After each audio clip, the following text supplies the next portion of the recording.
Hi, I'm Ki-Nam and I'll today introduce about carbon tax.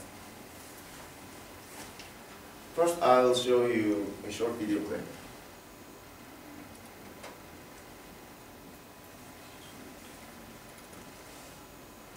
The federal government admits electricity prices have recently risen by 40%.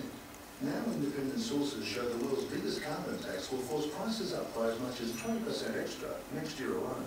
And electricity prices will continue rising year after year after year after year. The government is hitting Australians with the world's biggest carbon tax for no environmental benefit. They must get carbon policy right before it's too late. Authorised by M2U00049.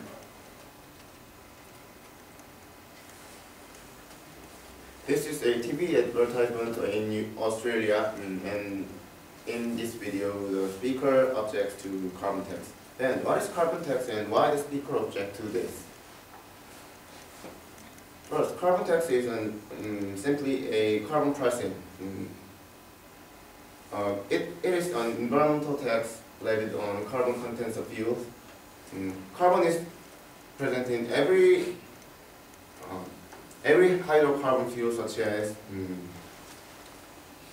coal or petroleum or natural gas, and this is considered as a primary cause of global warming by many scientists.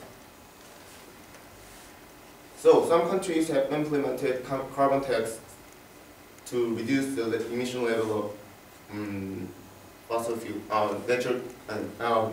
emission level of greenhouse gases. And some scientists expect that the carbon tax will reduce the use of fossil fuels so we can prepare for the exhaustion of natural resources.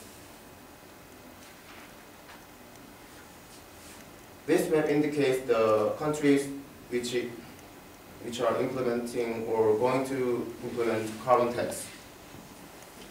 US and Canada don't have a nationwide carbon tax, but some states of US and Canada is implementing carbon tax. Korea has a plan to implement carbon tax too, and based on the 2007, based on the emission level in 2007, it is expected that South Korea can collect about $8 billion as a carbon tax revenue.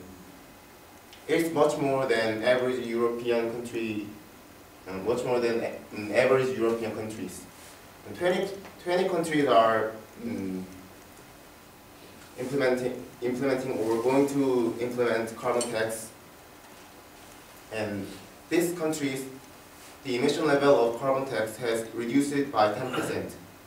Now, next presenter will introduce you about pros and cons of carbon tax. Oh, stop.